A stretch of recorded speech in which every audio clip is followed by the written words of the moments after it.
Francis, then Kaifala ESQ. Shall we put our hands together for the commissioner?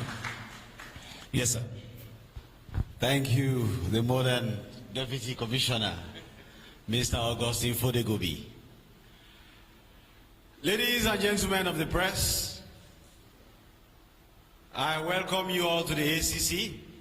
This is a very specific press conference we have called to update the public with regard to the issue that was brought to our attention relating to the construction of the mission house of the Sierra Leone's permanent representative to the UN. Sometimes in the early part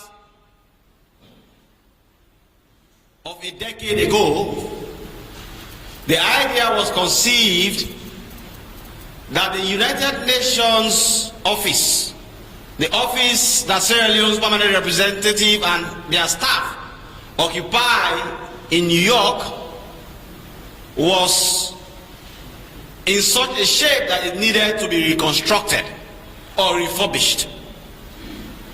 That includes the residence of the then permanent rep.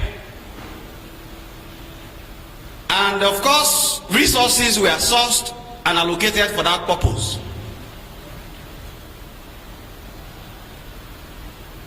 This was sometime around 2011.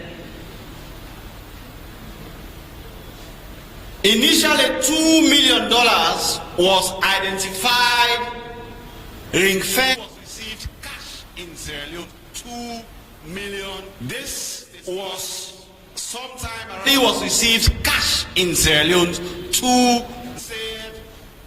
initially $2 million was identified, that all ring-fenced and set aside in 2012 for that purpose.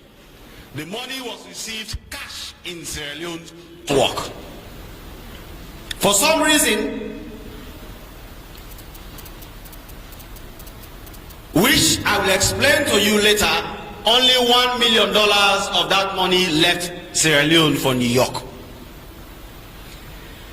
The contract for the renovation was prepared by a guy, a United States citizen called Jules Davis, through his lawyer, and it was signed in December 2016. So, from 2012, the $2 million was available. The contract for the renovation itself was signed in December 2016. The original contract for the renovation of the UN, the Sierra Leone Permanent Mission House in New York, was $2,560,000. That was the first contract. The contract price after change orders, including the addition of 2 floors, was increased from $2,560,000 to $5,295,555.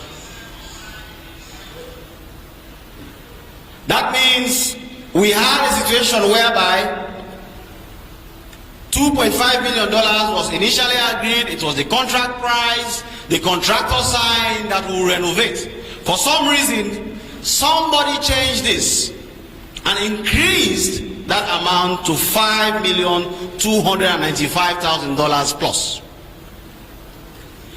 The additional to the original contract price is $2,725,555. That is above 100% of the original contract price. What was added is more than 100% of the original contract price of the renovation. So far, as at today, between 2012 and as we sit here today, in 2021, 4,669,549.45%, which represents 88.8% of the total contract sum, has been paid to the contractor. Despite the payment of 88.8% of the contract sum, we have sent a team to New York. The engineer who led the team from the Ministry of Works is here. Yes? Mr. Bokari there led the team to New York. And the assessment that has been professionally done is that only 47% of the agreed contractual work has been done. 47% of the contractual work has been done, but payment has been made that is almost 90% to the contractor. In addition, in the process, the place itself was for 4 floors. There was an addition again. Somebody decided that we should make it 6 floors. And then the additional 6th floor was added in the contract.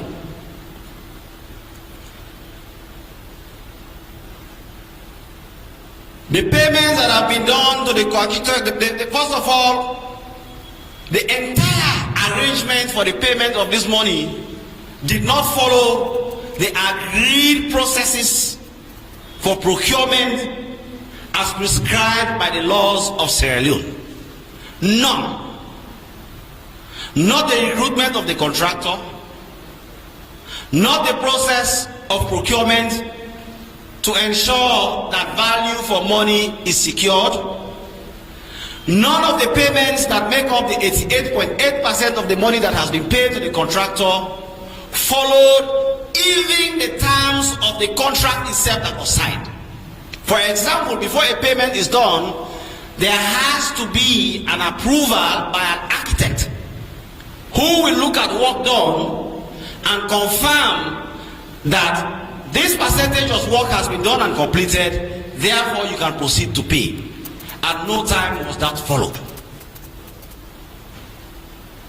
There is a second $2 million which was allocated for this construction after 2018. Again, that $2 million was received in Sierra Leone. Some of it was sent to New York, and some of it fell into private hands. However, nearly 90% of it found its way to New York. But the balance, 10 to 20%, found its way into private hands. The good news about that is that we have gone after the private individuals and recovered $100,000 from them, which amounts to just over $1 billion in cash. The total that was not transferred of the $2 million that was received was about $138,000. We have recovered $100,000, and we are expecting to recover another $8,000 within the next few days. Now, the complainant in this matter, I must tell you, is the President of the Republic of Sierra Leone. He is so appalled by how these monies were handled, particularly under his own administration. People who he gave confidence into and appointed into positions, how they handled this money, that when he found out that the construction work itself has stopped, and some neighbors have started litigation against Sierra Leone, he was so appalled that he personally asked me to say, look into this matter, speedily investigate, let us know the fact, let the people of Sierra Leone understand what happened, and of course let us hold everybody accountable. At the time he made that complaint, he was not aware of the fact that there was already historical corrupt practices. I know when we talk about historical corrupt practices, people start thinking that we just feel like going into the past. As I have said and I maintain, as we have said as a commission and we maintain, there are 13 corruption investigations that cannot be truncated.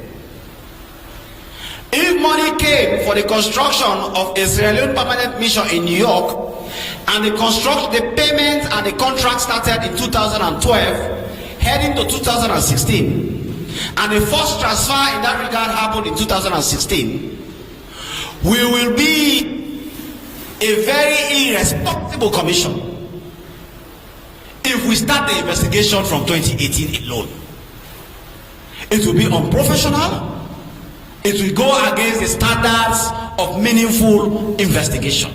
And that is why we are not bothered about the political conversations around this. We are professionals. We stick to the facts. And we go after what is the truth. So, the president complained. Many people were arrested. Many have been on investigation. As it stands, we have spoken to various people who occupied positions in political appointments since 2011 to date. We have spoken to technocrats, public servants, director generals, financial attaches, heads of chanceries in respect of this investigation. The following people were of interest in this investigation, and all of them have been interviewed. Some of them are on bail. The first person is Dr. Ali Kabari, ambassador of Sierra Leone to Egypt, who was until recently the permanent rep to the UN. Another permanent rep who was of interest to the investigation was Dr. Francis Kaikai, the Minister of Planning and Development. Also, Richard Solomon Ralph Williams, the Accountant General, currently was also interviewed. We have spoken to Florence N. Bangali, the Director General and Ambassador at Large. We have spoken to the Principal Accountant in the Ministry of Foreign Affairs and International Cooperation, Septimus Jenkins Johnson. We have spoken to Dr. Samura Matthew Wilson Kamara, who was Minister of Foreign Affairs at some point during this period. We have spoken to Mrs. Nabila Farida Tunis, who was until recently the Minister of Foreign Affairs. We have spoken to Kande Fade Kamara, the current financial attaché to the Sierra Leone mission to the United Nations in New York. We have also spoken to Vafomba Fode Bawo, former financial attaché to the Sierra Leone mission to the United Nations in New York. We have spoken to Madam Khadija Basir, who was former Director General at the Ministry of Foreign Affairs, and of course had a lot of supervisory role to play during the time of these transfers. We have also spoken to Musa Kamara, who is the head of a private company from whom we have started recovering some of the money. We have spoken to his lawyer as well. We have spoken to Paul Solomon Hopada Bokari, the professional head at the Ministry of Works. We have spoken to Mr. Paul Mina, who was former Director General at the Ministry of Foreign Affairs and International Cooperation, now the Deputy Ambassador to Turkey. We have spoken to Mr. Saidu Nalo, who is currently the head of Chancery in the permanent mission in New York. We have spoken to Sheku Masali, the Deputy Ambassador, who is the Deputy Ambassador in Washington, but at the time he was working at the UN permanent rep in New York. We have spoken to the contractor himself, Mr. Jules Sanders Davis, who is the owner of Fairfield Construction Associates LLC, New York. And he was the one who was given the contract by our agents in Sierra Leone to construct this building. We have spoken to Alan Ebun George, the counselor in the Sierra Leone Permanent Mission to New York. We have spoken to Musa Kamara, a businessman. We have also spoken to the legal officer attached to the Permanent Mission in New York, Dr. Michael Imran Kanu, to understand the legal framework surrounding this. He's not a person of interest, but as somebody who is there as our legal attaché, we spoke to him. We have spoken to Luis Montesi, the owner of Empire Group New York, who was the subcontractor. So this is what happens. Fairfield was given the contract, and they in turn subcontracted Empire Group to do some work on this property. We have spoken to Mr. Idris Sumagiti Tijan, the acting head of Chancery to the Embassy of Sierra Leone in New York. We have spoken to Victoria M. Suleiman, the ambassador and deputy permanent rep political affairs for the Sierra Leone Mission in New York. We have spoken to Iris Max McCarthy, the assistant secretary to the ambassador, and we have spoken to Unisa SCC, the former director general, the former director of admin and finance at the Ministry of Foreign Affairs. These are the people we have spoken to. As you can see, they represent political heads, technocrats and bureaucrats, covering a wide range of periods starting 2011 to 2021. Now, prior to 2016, it was agreed that the Sierra Leone Chancery Building in New York at 245 East 49th Street, New York, should be renovated, and a concept note was prepared and sent to the headquarters of the Ministry of Foreign Affairs and International Cooperation in Freetown. And that concept note was approved. The senior staff members in the mission in New York, including the then ambassador Mr. Vandi Mina, former councillor Sheikh Masali, former financial attaché Bafomba Fodebawo, Saidun Ali, secretary to the said procurement unit, formed a procurement unit to ensure that the procurement procedures were undertaken to have a contractor to undertake the renovation work, and that the said unit only met when procurement issues came up. That questions were received from newspapers in America for the advertisement to invite bidders to bid for the said Chancery Building renovation project, and that the highest bid was $18,000 from the New York Times, and the lowest was $1,155 from the Sunday Metro, and the said information was sent to Freetown for approval, but no response was received to go ahead with the advertisement of the said request in any of those newspapers.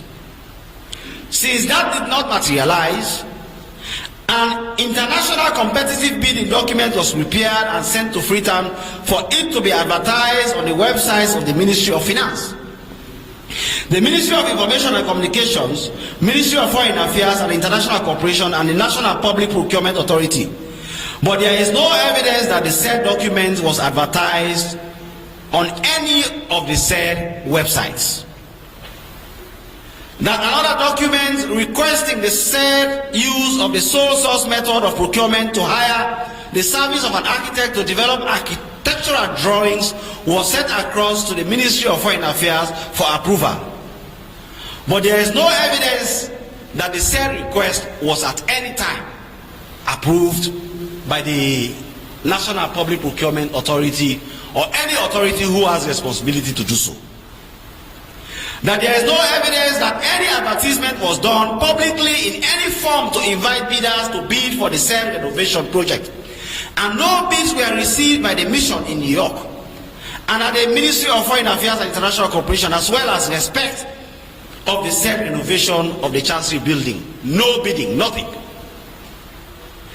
That a cabinet conclusion dated 22nd 4th month of 2016 directed that the MDAs listed therein represent the government of Sierra Leone in negotiating with Fairfield Construction Associates Limited, owned by Jules Sanders Davis, in regard to the renovation of the Chancery Building. There is no evidence to show that such negotiation ever took place. That there is no evidence of any procurement processes leading to the selection of Fairfield Construction Associates Limited. That even where no procurement process was followed to select Fairfield Construction Associates Limited, a letter dated 7th month of 2017 was sent to Jules Sanders Davis for him to produce to the mission a valid business license, business registration certificate, valid tax clearance, and record of his audited accounts for a period of 2 years. But there is no evidence that the requested documents are made available by Jules Sanders Davis. Jules Sanders Davis is the American contractor. That a contract agreement was signed by the government of Sierra Leone, represented by the then ambassador and permanent representative at the Caliph de Suma, and Fairfield Construction Associates Limited, represented by Jules Sanders Davis, on the 9th December 2016. That Jules had no engineering license at the time of the signing of the said contract, thus was not qualified for the said contract. He did not have the license that could even qualify him to sign. That the project site was handed over to the contractor on the 6th day of January 2017. That the sum of $2 million had already been donated to Sierra Leone, and the said amount had been in the Consolidated Revenue Fund since 2012. That immediately after the signing of the contract, the sum of $1 million was remitted into the missions building account at Citibank in New York, and the sum of $250,000 was disbursed to the contractor in December 2016. That as per Article 7.1 A and B of the contract, all payments to the contractor should be made after the contractor, an accredited architect and an engineer had visited the work site, verified work so far done, and a certificate of certified work done prepared and signed by the architect. That was the agreement. Let's forget procurement. Let's forget any other conversation. Even the agreement they signed, let's assume that that is where the relationship should start. Before payment is done, there has to be a certification by an accredited architect, an engineer who has visited the work site, verified work far done, and a certificate of work done prepared and signed by the architect before payments can be done.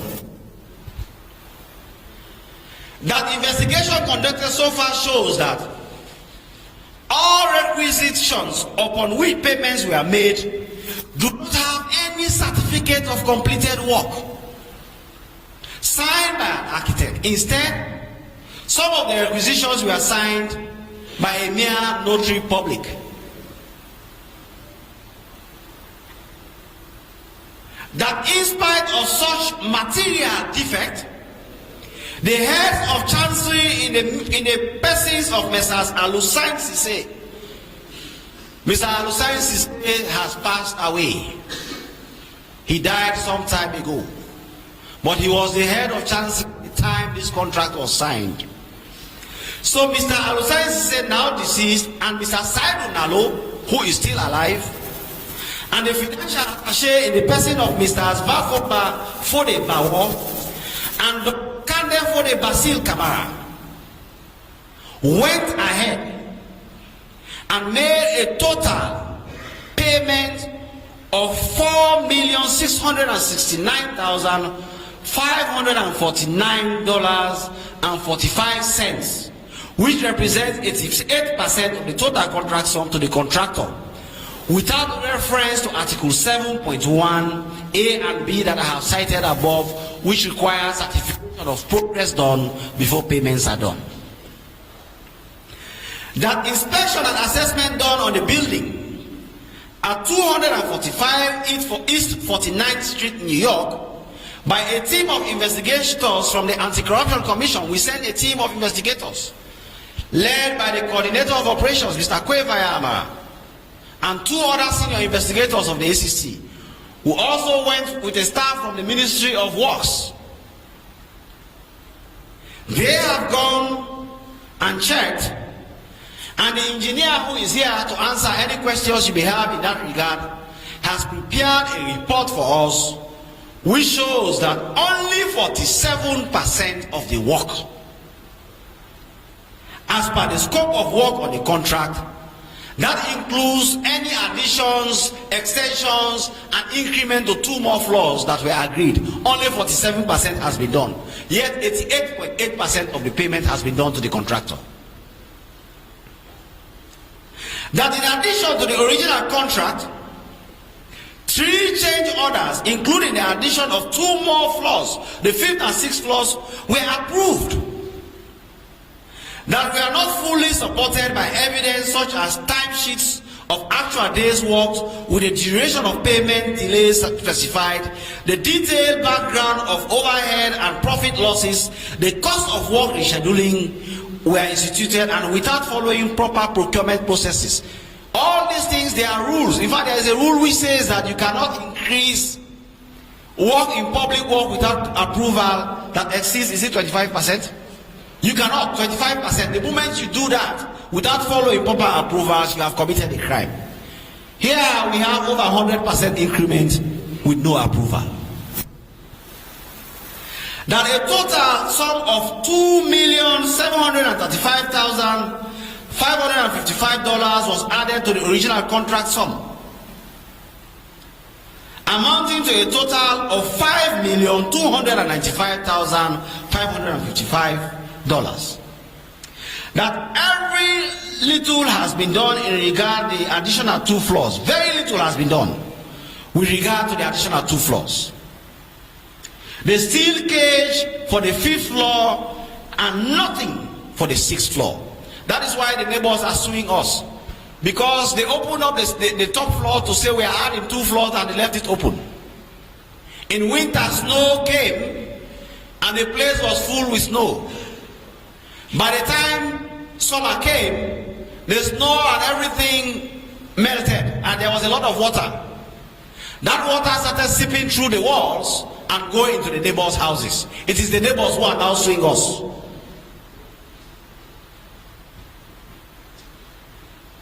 That out of the total of $5,295,555, 88.2% of the said money in the sum of $4,669,000 has been paid to the contractor, and the remaining amount is only 11.8%.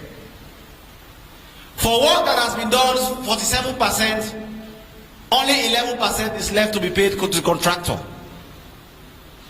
By now, we should be looking at a completed and only finishing work is happening that amounts to that 11% as a retention to pay. So we can say that we have paid almost everything for the construction of that building, and we are today embarrassed because the building is not standing. The structure is not in any state or condition for it to be occupied. When our president visited New York, he confessed to me how embarrassed he was that he had to visit our permanent mission. He walked under the flag of Uganda to enter the Uganda house to see our staff who represent us in New York.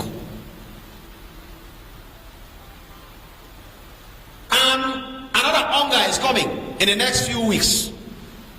Our president will be going there and he will have to face such a situation by going to visit our permanent mission in Uganda House, where we have had money since 2011 to build our own. And because of the actions of our representatives, today, we still do not have a building. In fact, to compound our embarrassment, we are being sued by neighbors. Sierra Leone is being sued, made an international ridicule.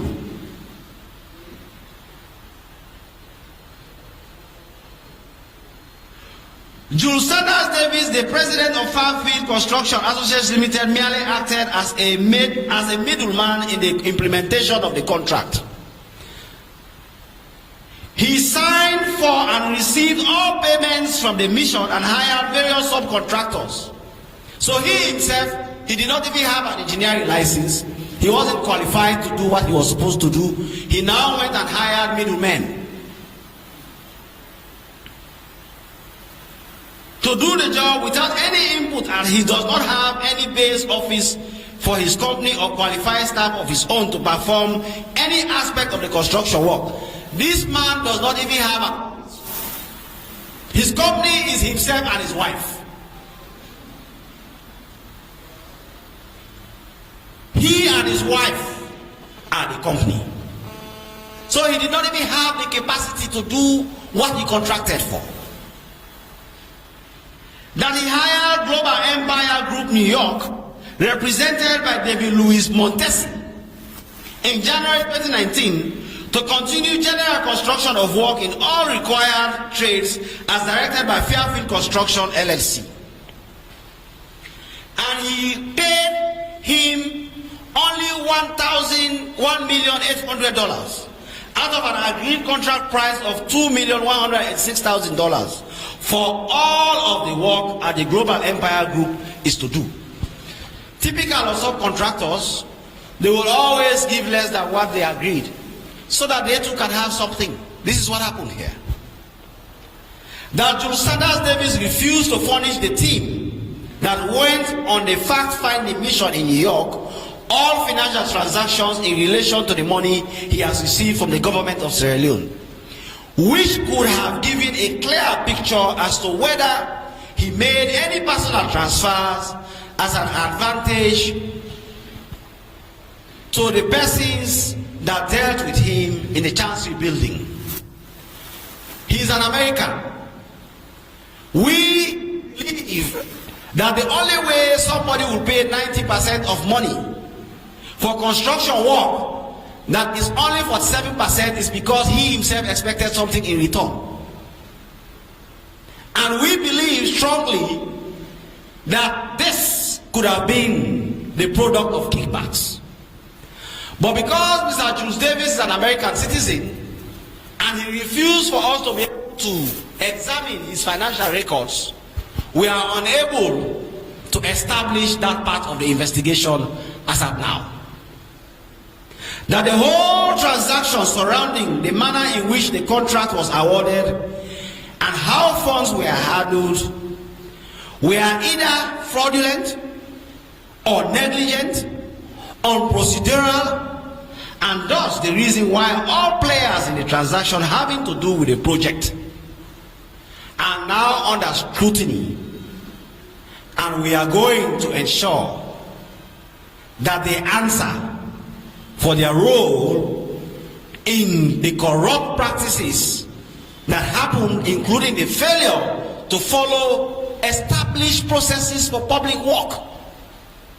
And we are going to hold all those responsible. They will have to have their day in court.